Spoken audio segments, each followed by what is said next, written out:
Well, good afternoon, everyone.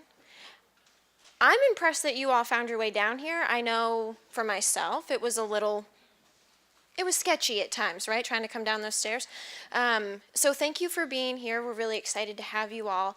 We're really excited to really get to talk about utilizing student survey data to really enhance your implementation of positive behavior intervention and support.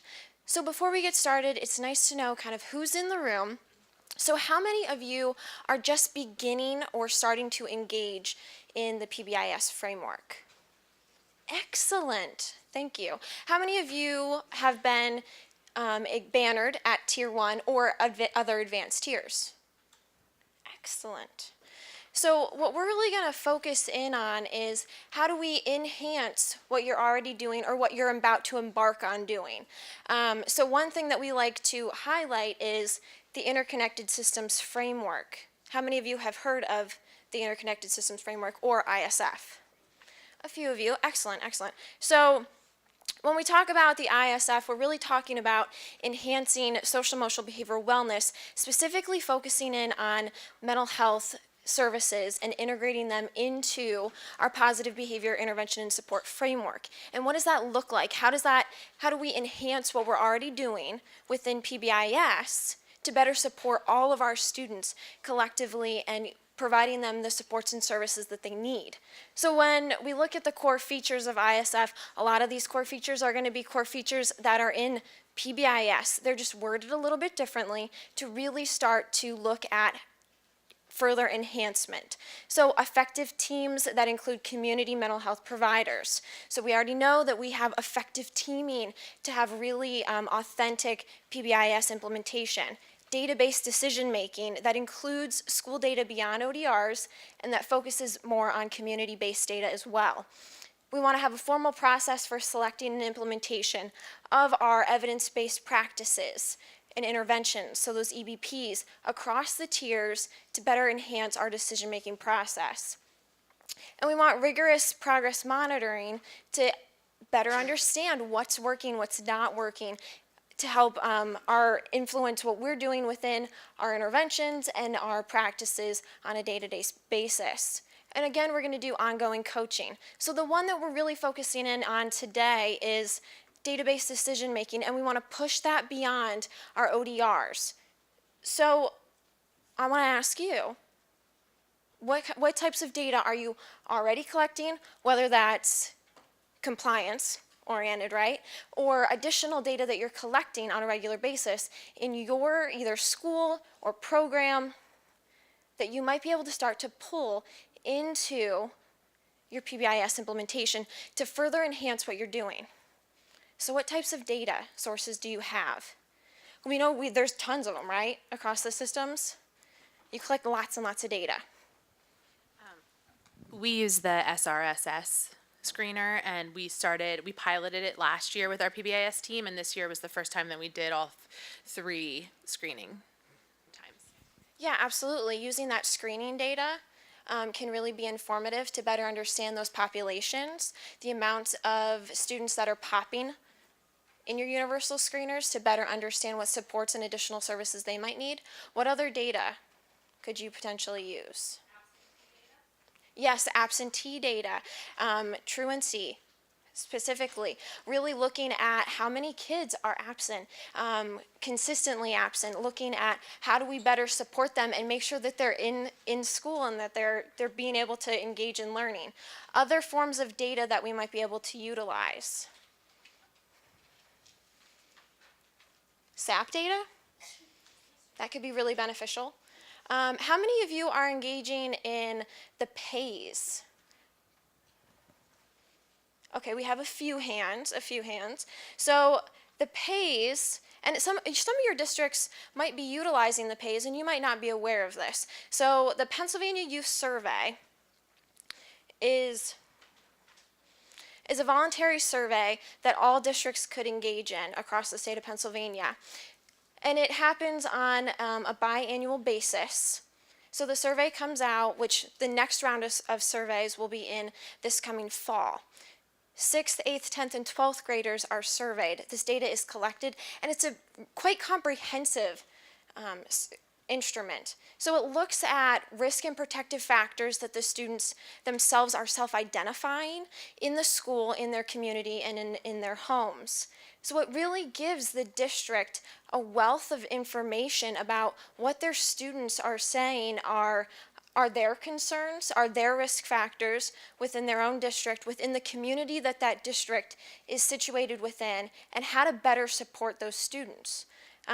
So it takes about 45 minutes for a student to complete this voluntary survey, and it's anonymous. And it really looks at a variety of continuums, including drug and alcohol, bullying. It looks at mental health conditions. Really just spans across all what might be impacting our students. So right now there's close to 80% of the school districts within Pennsylvania that are utilizing the Pbis in some form or another. So how many of you that are implementing or utilizing the Pbis have actually seen your district's data? Okay, there's a couple. So some school districts are utilizing the Pbis, but they're not really kind of distributing that report to either building level administrators and or to teaching staff to really help them to better understand what are their students even saying are our concerns or what we're facing on a day-to-day basis to better position themselves to really utilize that data in a systematic manner. So what we're going to hone in on is really looking at the Pbis, starting to implement that in a strategic way, utilizing a logic model as well as action plans to better enhance what we're doing and are about to do with our Pbis framework. So Tim is really going to get into the logic model, and then we'll further kind of enhance that with the action plans. So a quick handoff there. So yeah, the Pbis is a really, really, really rich source of information that goes beyond traditional discipline referrals. So I just want to reiterate what Danielle was talking about. About 80% of the school districts in the Commonwealth of Pennsylvania participate in the Pbis, which means that probably 80% of you are sitting in districts that participate in the Pbis. If you haven't seen those data, try to find a way to access what those data look like. You'll need to work through your central office administration to do that, of course. And we would highly encourage use of the Pbis data along with other sources. I want to be clear, the Pbis is not a one-stop, so to speak, for everything under the sun that goes beyond ODR data. But what the Pbis is really rich in is teasing out information about what we call or what are referred to as risk factors and protective factors for kids. And it really gets at both kind of family constellations, how families function within communities, and a lot of the measures are things that look outside of the walls of the school, but also obviously carry in terms of kids bringing with them their life experiences. For example, exposure to different traumatic experiences. It looks at poverty issues. It looks at things such as students self-report on their degree of stress that they are self-reporting with respect to concern for family finances, of having enough money for food, for clothing, for basic sustenance. And of course, these things are going to influence kids' abilities to learn.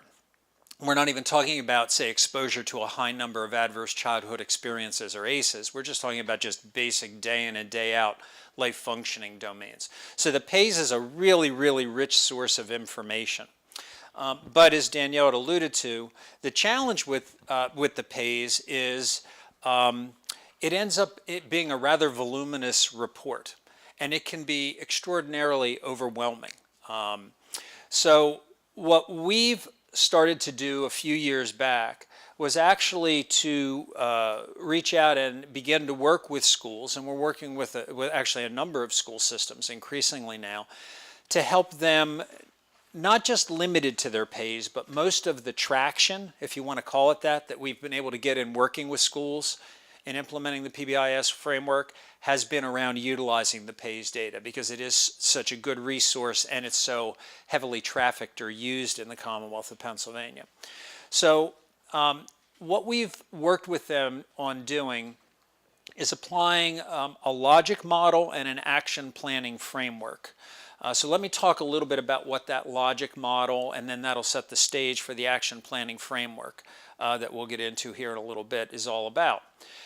Back in 2013 and 14, so for some of you we're talking ancient history here, but in 13 and 14 the Commonwealth of Pennsylvania was awarded a SAMHSA grant, Substance Abuse Mental Health Services Administration, or a federal grant through SAMHSA.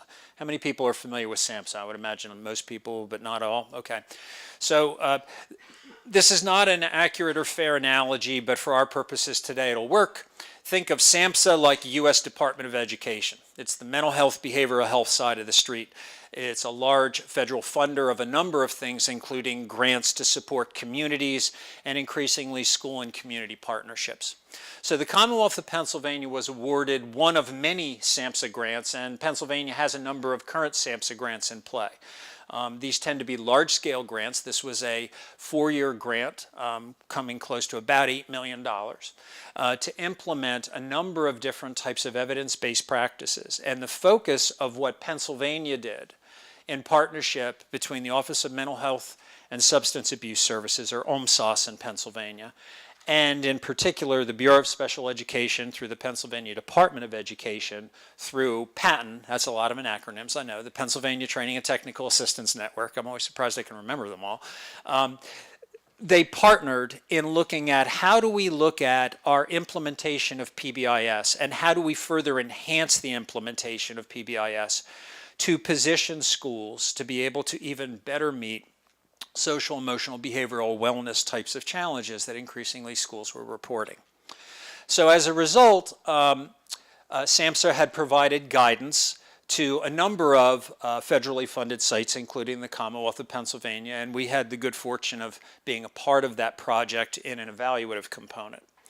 One of the probably most profound learnings from that 4-year implementation of that project was the notion of how to take data such as the Pbis and to plug it into some type of action planning template where you could actually do something with the information, where it would become a little bit more concrete and tangible to be able to influence decision making and practice and implementation of the Pbis framework. So as you'll see here on the screen, what we've done is we've taken that logic model approach and we've adapted it a bit, okay? Not tremendously, but we did tweak it some based on the experiences at the implementation sites with that federally funded project, which was known as Pennsylvania Safe Schools and Healthy Students. And as a result, what's reflected here is the logic model template. So I'm going to walk you through this just to orient you a little bit to it and talk a little bit about the features within this. First thing I should put up front, don't read it in a linear fashion. That'll make a little bit more sense a little bit later on, but you know, we all read kind of left to right. But that's not the progression or the process that we use in applying the logic model. The first column that gets looked at are the data sources column. So as Danielle had alluded to a little bit earlier, asking, you know, what different types of data sources could you pull from, Pbis being one of those. Everything we'll talk about here today is going to be an illustration with Pbis. But don't limit the scope of how you could apply this template to just Pbis. You could apply using your Sapp data within this framework, your school safety reports within this framework, other types of data sources that you have in your district that go beyond just ODRs. So in this case, you know, we'd have, the Pbis data source would be written in here. And then we'd get a little bit more operational, and I'll show you an example or an illustration of that in a moment. Then once we identify the data sources, based on those data sources, we start to analyze or cull through or mine, if you will, the data that is present relevant to those data sources. So this enables us or positions us to identify either needs or gaps. So let me talk about gaps first because they're the easiest, because actually this is where Pennsylvania started with the Safe Schools, Healthy Students project. We started to identify what are the different data sources, and the one thing that we found, which was not a big aha by any means, but it kind of reinforced what we had projected would be the case. Pennsylvania has lots and lots and lots and lots and lots of data. We have buckets of data sitting in all over the place in all sorts of systems. But we really have no functional integrated data system to align those databases. Even, for example, with Sapp. I mean, Sapp data, you have the county-based, community-based side of the Sapp data, and then you have the school district Sapp data. And those databases don't always easily align or kind of articulate with one another. So one of the things that was kind of decided is, okay, well, we've got to come up with a way to identify what are some gaps to begin with. In other words, you need to have data to analyze to identify needs. But the first place we started was, we got a bunch of gaps. And the gaps is, one, we don't necessarily need more data. Anybody that's a teacher in here, probably the last thing you'd want to hear is, oh, and we need you to collect this now too, right? It's not like you're not collecting a ton of data. The question is, we need to align functional use of the data we have. And then if there are data gaps, by all means, let's identify what are those data gaps that we need to plug. But we need to look at alignment. So a gap is really if you're just not sure and you're like, we really don't have easy access to data that helps inform what we do, say, with Pbis implementation. That would be more of a gap than a need, right? Now, needs, of course, are based on the premise that you've got some actual data that's useful data, functional data, meaningful data that you can analyze. So in this case, we did have access to the Pbis data back then in 2013 and prior to that as well. And as a result of that, you identify needs and or gaps. So again, we're going to show you an illustration or an example here in a moment. After identifying the data sources first, and then what are the needs or gaps related to those data sources, then based on that analysis, we turn our attention to what are identifiable objectives. Based on where we see either the holes that we need to fill with data or the needs based on the data we've analyzed. What are objectives that we collectively, say at a school district level and then building by building, want to identify? And then once we identify objectives, then we jump all the way out to that far right column and we actually identify what are the impact and outcome measures.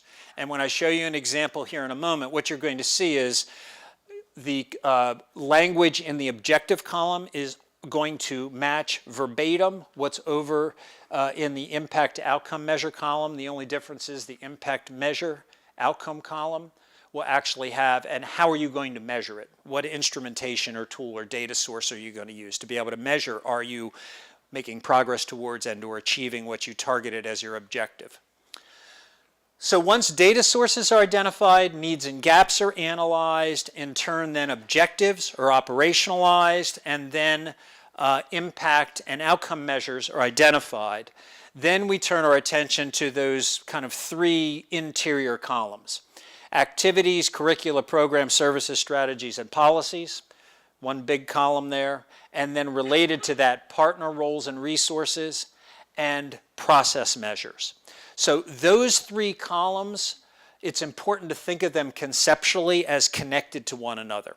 In other words, when an activity is identified related to achieving an objective, related to that activity, we want to identify, okay, who are the partners and what are their roles and what are the necessary resources, and then also in a linear fashion, what are the process measures, not the outcome or impact measures, but what are benchmarks, if you will, that we're making progress towards achieving the overall objective. And then they become fleshed out over the course of time. So let me pause there before I throw an example up, just in terms of conceptually how the process goes. Again, data sources leads to needs and gaps identification. Based on that, we then identify objectives. Then we identify impact and outcome measures. And once those components are in place, then we get into a really linear progression of the activities column, the partner roles and resources, and process measures. Any general questions conceptually on that? Please, hang on one second. Go ahead. So my brain is going, the data sources show us the needs and the gaps. Yes, the data sources are going to be the sources you're pulling from to identify the needs and or gaps. Yes, that's correct. Any other questions related just conceptually to the logic model template? Okay, so you want to push that up for me?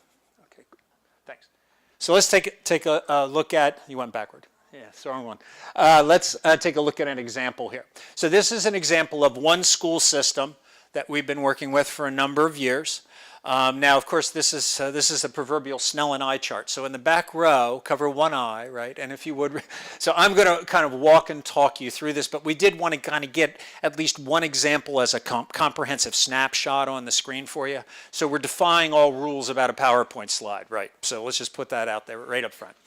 So in this case, we'll jump right into the columns here for time purposes. If we look at the data sources, and keep in mind what we're focused on here is exclusively use of the Pbis. You could utilize other data sources as well. So with the Pbis, what was identified here is the following Pbis items served as the data sources. One, and these are verbatim almost the questions that are posed on the Pbis for those familiar with it. At times I feel I am no good at all. And then next to it, what is listed is in parentheses the district percentage score of students in 6th, 8th, 10th, and 12th grade that responded to this item a certain way, and then the state average as well. So in this case, we have at times I feel I am no good at all, 41.4% of students in the district responded affirmatively with that, as compared to 40.7% at the state level. Another data source, felt sad or depressed most days in the past 12 months. The district score was a little bit over 44% on that. And then seriously considered attempting suicide. The district score on that was 21%. So let's take percentages and make it a little bit more real. 21% is 1 out of every 5 kids. 1 out of every 5 6th, 8th, 10th, and 12th graders had indicated that they had seriously considered suicide. Okay? Sometimes percentages don't translate quite as well until you start to talk about human bodies in a classroom. So a classroom with 25 kids, right? That's a large number of kids even in one given classroom. So as a result of those particular data points, and let me draw your attention to one thing here. The reason for listing the percentages is not to say, okay, if we're above the state average or below the state average, then that becomes a priority. Because you could argue, even if you were below the state average, because the state average on suicide is 19.6%, so if you round that up, it's 20%, it's still 1 out of 5. It's just to give a benchmark for comparison purposes. It's not a criterion to be applied. Local decision making in terms of what the priorities come into play. Most school systems, I would imagine, are going to say 1 in 5 kids is too many kids, whether we're higher or lower than the state average on this particular item. So as a result of that, though, what was identified as a need, so they looked at those 3 data sources, and they said, well, we have a need here with respect to our 6th, 8th, 10th, and 12th graders that were responding to the Pbis. In that, that percentage of them, 4 out of every 10, had indicated risk factors associated with depression, which obviously is a precursor sometimes for suicidal ideology and or suicide attempt. So they felt that that was a priority. So that's how they identified that need. Then as a result of identifying that need, they jumped into articulating an objective to address that need. The objective identified here was the percentage of students reporting risk factors associated with depression or suicide will decrease by 10% by the end of the 2018-2019 school year. Now let me pause there for a minute. Initially, and this is very common, I've not run into a school system yet where we haven't experienced this phenomena, is when you see data like these, of course the reaction is, well, we have to cut that in half. We got to cut that by 50 or 100%, right? And of course that is the goal, and that's a laudable goal. But you also have to be realistic in terms of a number of factors, including how quickly you can kind of move the needle, so to speak, in terms of students' perceptions over the course of time based on putting in place a lot of capacity building strategies and activities. So much like many school districts, the conversation started around 40 and 60% reductions in about a 3 to 4 year window, which is from a statistical standpoint unrealistic. It just is, regardless of the resources one puts in. In fact, tying this back to the SAMHSA grant, in Pennsylvania at the statewide level, the conversations there started at conversations at around 15%. And it migrated downward to about 2 to 3% reduction over the course of time. So these are local decisions of what criteria you would set in terms of your target for the objective. In this case, where the district ended up was looking at a 10% reduction by the end of the 18-19 year. Then if we jump way out to the impact outcome measure column, you're going to hear the exact same language from the objective, except it has what's the data source, how are you going to measure it. So it's the percentage of students reporting risk factors associated with depression or suicide will decrease by 10%. So there's that exact same statement again, as measured by the Pbis in 2019 and universal screening data. Because part of their strategic plan was to install universal screeners as well, and they figured that would give them a new data source to entertain that they didn't have before. So they wanted to at least put that in there as well as a placeholder for measure. Now, before I jump into the activities, partner roles, resources, and process measures, questions about the data source in terms of how the Pbis information, keep in mind you don't have to limit it to Pbis, but that's what we're talking about now. How those data sources get plugged into the data source column, then that data is analyzed to identify either is there a gap or what the need is. That gets articulated into an objective, and then that objective transfers over into the impact outcome measure along with what's the metric we're going to use. In this case, it was going to be the Pbis measure, which occurs only once every 2 years. So it's not a hypersensitive measure, right? You're not going to get at that real quickly. It takes some time. Questions about any of that before we go into the weeds into the middle columns? Yes, I'm sorry. This might seem dumb. No, there's enough. Why organize linearly? It's a really good question. Because when we were exposed to this initially back with SAMHSA, it was not organized in a linear fashion either.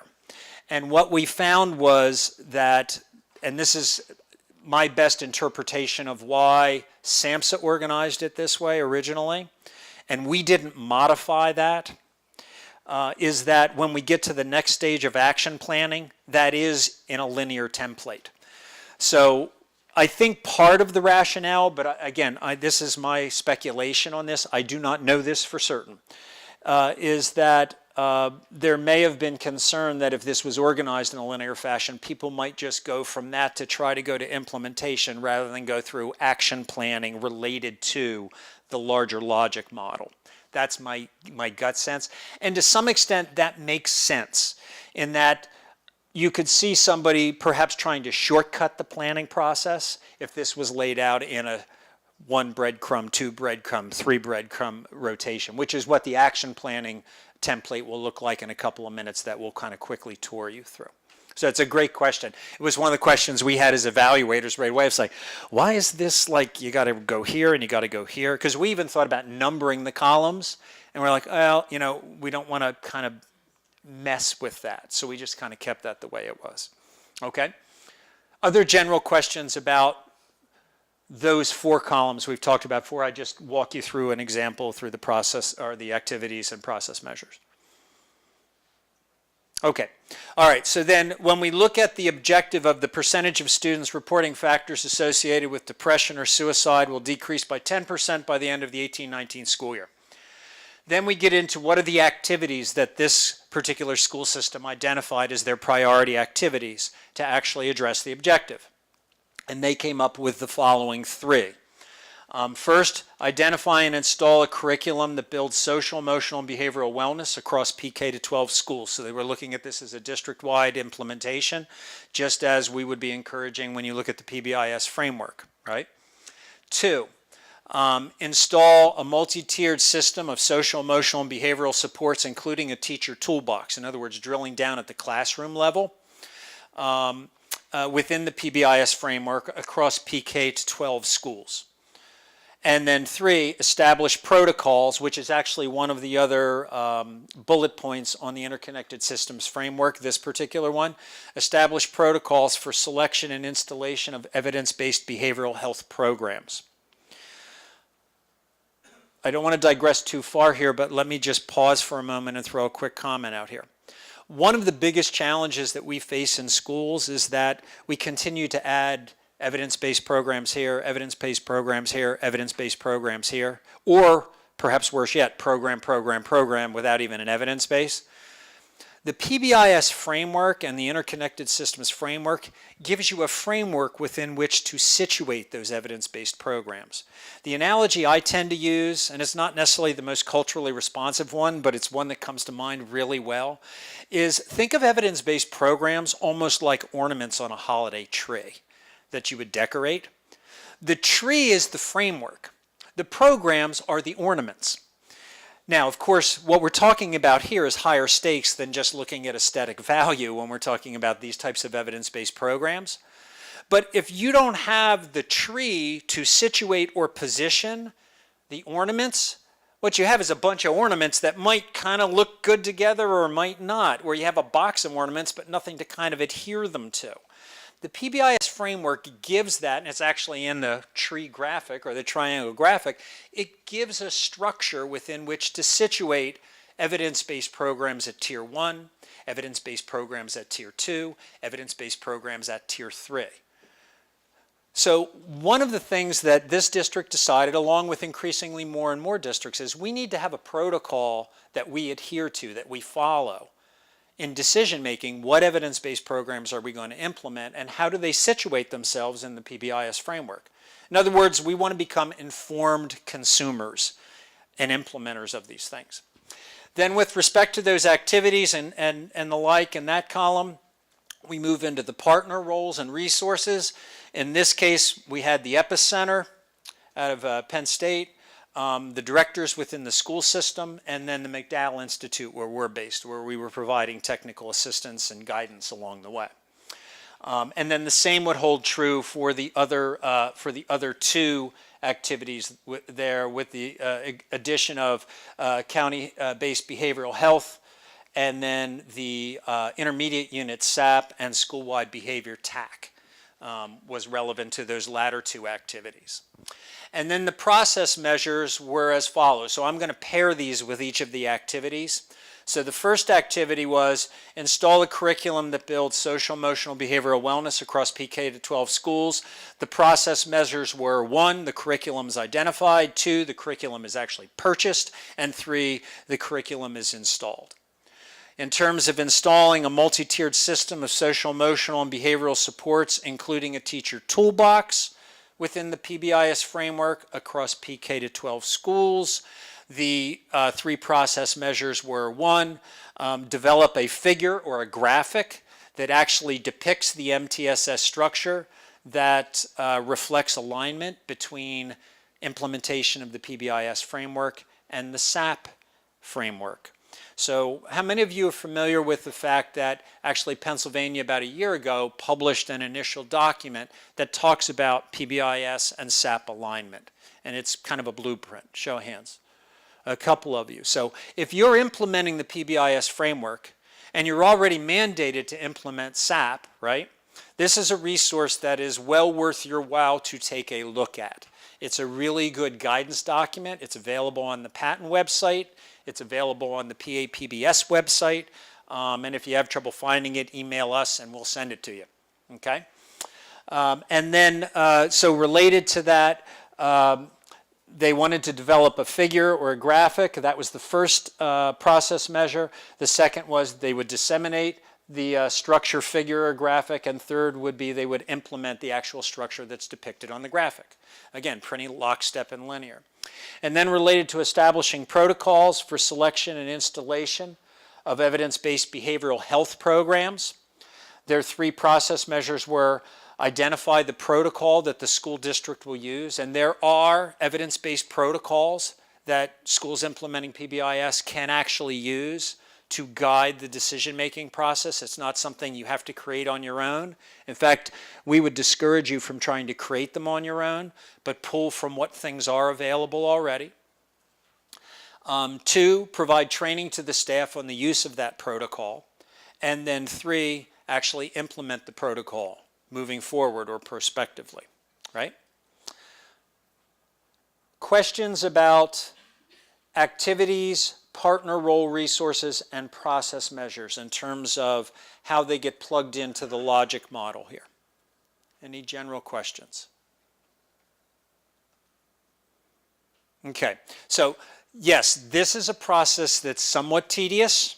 It's actually mapping. It's actually operationalizing, though, what your non-ODR data is actually helping you to further enhance what you're already doing with Pbis implementation, using either your Swiss data or your Sapphire data or whatever database you're using to actually cull those ODRs, but to go beyond just ODRs, because ODRs aren't going to really be as sensitive as we want for things like risk and protective factors, exposure to adverse childhood experiences, trauma, issues of poverty, et cetera, et cetera. Okay, so with that, let's kind of take a next step. And what we're going to do is actually have you kind of play around with this a little bit to get your hands dirty with it. We're not going to work through an entire one because we just don't have near enough time, but here's what we're going to do. We've pulled data from the state aggregate Pbis data in 2017. So this is not data from any particular school system. This represents the 400 plus schools that implement the Pbis or implemented the Pbis in 2017. And we pulled out a particular data source and looking at the state aggregate data. So what we've provided, so on the one side of the one page that's backed, you'll see this. The data source was the following. The following Pbis items. 16.5%, remember this is statewide now, 16.5% of students, this would be 6th, 8th, 10th, and 12th graders, reported having been electronically bullied during the past 12 months. And also statewide data, 22.9% reported being bullied on school property during the past 12 months. So these are 2 bully-specific types of needs, so to speak, that you could identify out of these data if we were using the state as the unit of analysis rather than a whole school district. So what we're going to ask, or then based on that, we identified that over 1 in 5 6th, 8th, and 12th grade students completing the Pbis reported experiencing bullying in the 12 months. Okay, in other words, we kind of collapsed together for our purposes here today, electronic bullying and kind of traditional bullying, for lack of a better descriptor, on school grounds. So what we're going to ask you to do, and you can either do this individually, you can do this with a partner if you want, however you want to go about kind of doing this brief little exercise, is we want you to focus exclusively on generating an objective. Let's say that your school system, this was your data school system, right? Generate an objective related to what's provided there in terms of the needs as it pertains to the data source. Just go there to start, just the objective column. Don't go to any of the other columns. Don't worry about the impact outcome measure at this point in time. Just the objective column. Does that make sense in terms of what we're asking you to do? Any general questions about what we're asking you to do here? We'll give you a couple of minutes, probably 2-3 minutes tops to kind of do this quick exercise. Okay, so can you go individually, pair share, small little group of 3. Try not to make it like a mega group of 5. If you're a whole team from a district, break yourselves up and kind of go parallel, okay? Give you about 2 minutes and then we'll come back large group.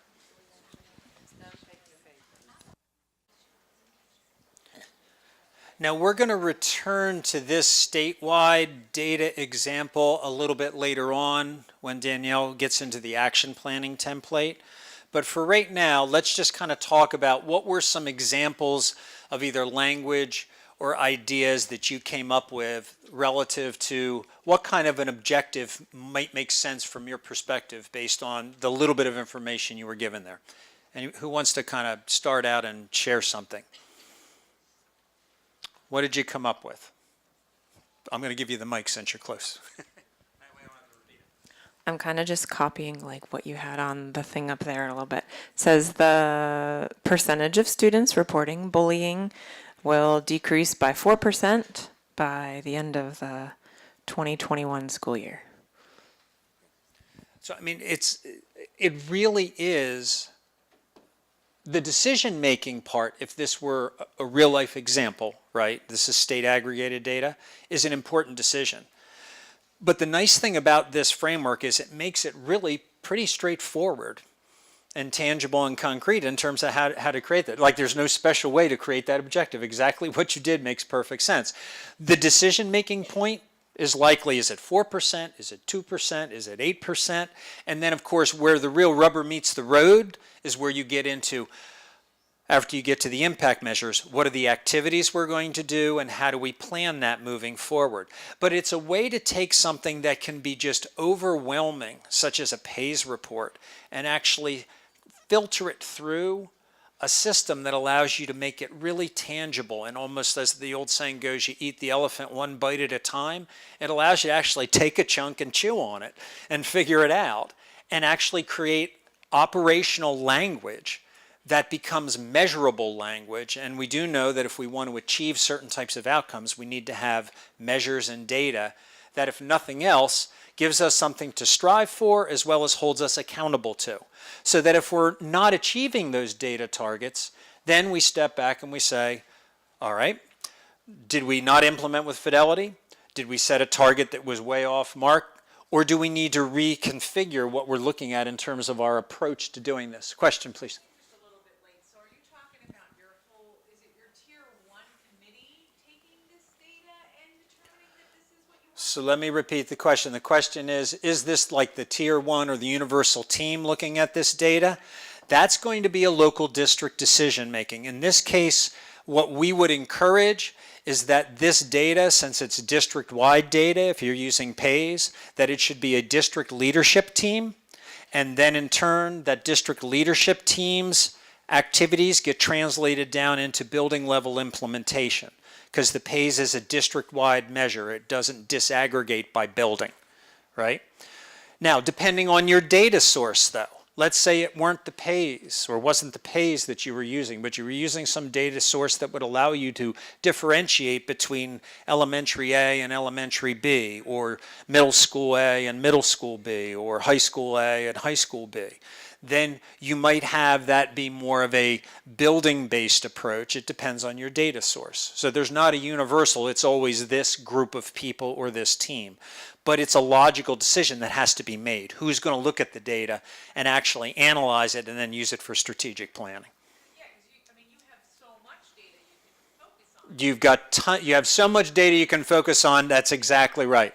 And that punctuates the point that we kept coming back to when I alluded to the statewide implementation. We got more data than we know what to do with. We absolutely have more data in the state than we know what to do with. And I would argue vehemently that the last thing we need to do is start collecting additional data until we learn how to use the data we have. I mean, from a teaching standpoint, there's nothing more demoralizing than to be required to collect data, submit data, and then not know what the data is used for.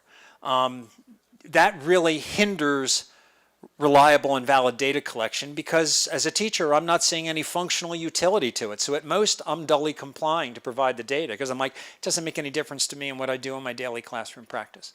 You had a comment, question? I had a question that was a little bit off topic. I apologize. Yeah.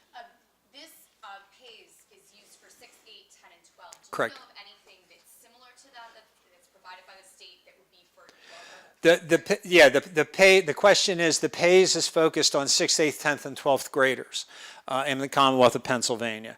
Other states use other measures, but for the most part, given the nature of the questions that are being asked, asking questions of, say, 2nd and 3rd graders around certain types of either family issues or poverty issues or risk and protective factor issues is challenging on multiple levels, and may in fact raise, some would argue, ethical concerns.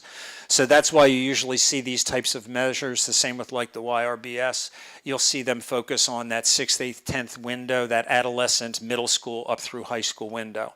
But when you look at the national pattern or trend in data, for example, I just toss one out there. One of the things we do is youth mental health first aid training. Median age of onset for an anxiety disorder, 7 years old, right?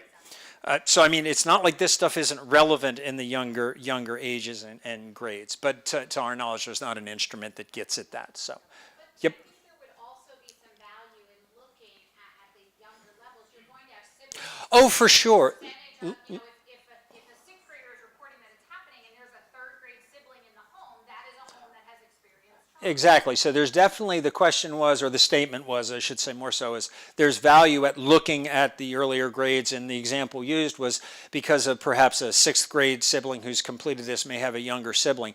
The other thing to keep in mind is that the example we're talking about is the Pbis. Depending on your data source, would there be things like attendance, truancy, even within the school building, but beyond ODRs, visits to the nurse's office. These are other kind of data sources that go beyond ODRs. Here, and I saw one more hand in the back, and then we're going to move on. No, don't apologize. It's great. If you had SRSS data though, Yes, data, yes. you could still apply this model to that. Absolutely. Absolutely. So the statement was, if you had, say, screening data, such as the SRSS, whether it's the traditional SRSS or the one that looks at internalizing and externalizing, you could utilize those data and plug that into this model. Absolutely, and we would highly encourage that. I think I saw one. Okay. So it was a comment along the same lines. So again, our goal with this is just to kind of orient you to this way of thinking. We completely understand, and we don't expect people to go away and say, okay, I know how to do this now when you walk out of here. But that's kind of the logic model level of this. Danielle's going to quickly walk you through what do you do from once you get this information plugged into a logic model with action planning to even make this a little bit more finite. And here's where the linear planning comes in. Yeah, so you'll notice on the back side of the handout that I passed out, we actually have the action plan laid out for you. And we're going to spend a little bit of time really briefly, knowing that our time is kind of cutting short on us, going through how to really work through the action plan and how to identify what resources do you need, what steps need to be taken to fulfill those activities based on what your logic model and your team has decided as what are those activities, what's that curriculum that you're implementing, different policies or strategies you want to fulfill within your either your school, your district, or program. So as Tim had indicated, with the action plan, you really get to go about this in a linear fashion, which is really nice. It makes it really helpful, as opposed to the logic model where you're kind of jumping around a little bit. So what we'd like to do is, when you're filling out an action plan, to make sure that you're copying over what is the objective, really honing in on and making sure that everyone's well aware when they go back time and time again to that action plan to do status updates, instilling we're fulfilling this objective. We want to make sure that we're kind of meeting that goal that we've set for ourselves. So when we look at our objectives in our logic model, we've identified various activities that we're going to do. So each activity that you've outlined on your logic model becomes its own action plan for you to fill out. So you'll fill out and put in what your activity is based on that objective, what steps or what actions will occur to fulfill that activity, who's going to carry it out, and based on the steps that you've outlined as a team, it might be various parties that are going to go about implementing different steps of that activity to make sure that it comes to fruition. You're then going to identify what resources do you need or does the district need in order to fulfill that activity. That could be monetary resources, but it could be resources that you have within the school. How do you make sure you kind of analyze what you have, what you don't have, or where you can get those from? by how and how are you going to monitor this? So identifying what's your progress monitoring so that everybody that is involved in this action plan is well aware of where we're at, what we need to do to make sure that we're staying on target and on task, and how to move forward. And identifying what communication structures are we going to utilize to make sure that we're keeping with those status reports. And again, identifying additional resources, more in the form of technical assistance that you might need to go outside of the district. Maybe you're looking at your IU, maybe you're looking at other county-based or regional-based entities to help you fulfill those activities. So we've put up one example of what this action plan might look like once it's all filled out. So this is going back to the initial example that Tim outlined with that district-specific example. So just really quickly, because I know we're running short and I want to give you some time to ask additional questions and to work through this either individually or as a small group. So the activity that this district identified was to install Pbis curriculum that builds social, emotional, and behavioral wellness across PK to 12 schools. So then they went on and said, okay, so what's our first step of doing that? And then what's that second step? Really systematically identifying step by step, how are we going to fulfill this activity so nothing gets lost in translation and we know who's responsible for what key parts. We know the year gets really busy and these things can get lost in time. And some of these activities might take multiple years to fulfill and to get to where we want to go. So really taking the time initially to sit down and really working our way through all of that is going to help us identify what do we need to do, how are we going to move forward and really reaching our goal of helping students. So then you work your way through who's going to carry out each individual step. Again, your resources, how are you going to progress monitor that? How are you communicating as you're moving through and progress monitoring? Additional what resources you need beyond what's provided within the district. And then there's a column for you to do status updates. So that way you can continuously check in, see where we're at, what's going on, and how we're moving forward. So on your handout with the logic model, you had your two columns filled out. You just filled out your objective and your impact measure. You didn't fill out the following three. So what we did was we took a little bit of time and we filled in what that logic model might look like, again, knowing that this is statewide data. So we said as our objective, the percentage of students reporting experience bullying will decrease by 10% by the end of 2019-2020 school year. And the one activity that we identified was to identify and install an evidence-based SEL curriculum with a bully prevention component from PK as well as K-12 settings. So you'll see that that is your objective on the back side of your handout. And what we want you to do is you can either take the activity that we've outlined, you can create your own, and then fill out the action plan and start to really identify, so what if this was our objective in our district, in my school building, in my program, what activities might make sense for us to start to do, and how are we going to start to really flesh out this action plan. So I'm going to give you about 3-4 minutes.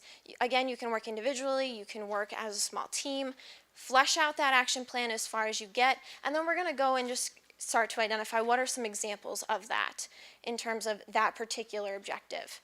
And again, you can use the activity that we've outlined. Feel free to create your own. I'll give you about 1 more minute. I know some people are still writing down in terms of their action plans. We didn't spend as much time on the action plan as we did the logic model. Simply, we don't have as much time to spare. But people seem to find the action planning a little bit more simplified because that's kind of where we tend to go anyhow, is what can we do, how can we get there, and how can we improve conditions for our students. So does anyone have any general questions about the action planning process, how one might go about doing this with a team and or individually maybe within your own classroom or program? Anything in terms of just the action plan itself. Yeah. This would also be administered So the question is, do you think that this would also be administratively directive? It very well could be. This could be that based on what data sets you're using, what objectives have been identified, it could be more building specific, it could be grade level specific or program specific. It really would depend on what are those objectives, what might those activities be, if they're specific for a PK setting, or if they're really focused on K to 3, for example. But absolutely good question. Yes? Do you find that it's more beneficial to pick basically one thing you're targeting, and like if you have several needs and gaps, is it more beneficial for a time period to pick one and really hone all your effort into that, or you know if there's several, how do you work through which ones you pick and going forward? I know it's kind of a Yeah. No, that's okay. So the question was, if you've identified multiple needs and gaps, how do you go about kind of attacking all of them and working on, either shrinking those gaps or helping to fill those needs? Or do you identify and cherry pick certain ones for a certain time period and move forward? And really the answer is, it's based on a local decision. So some of those and some of the schools that we've worked with will say, in order to get to these needs and gaps, we might have to work on these ones first for a time frame in order to even be able to start to lessen those needs or those gaps in other areas. So it really is going to depend on what your data is telling you, what you've identified as those needs and gaps, and as well as what capacity you have locally. You might not have a lot of resources or staff support to be able to implement all of those activities and really start to hone in on that and do it in a sustainable manner. So really assessing locally what is going to fit best and is going to get you there the quickest is going to be really key in that. Any additional questions?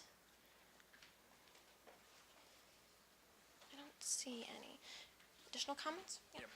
So just in wrapping up here, just a couple of things kind of at more that 40,000 foot view.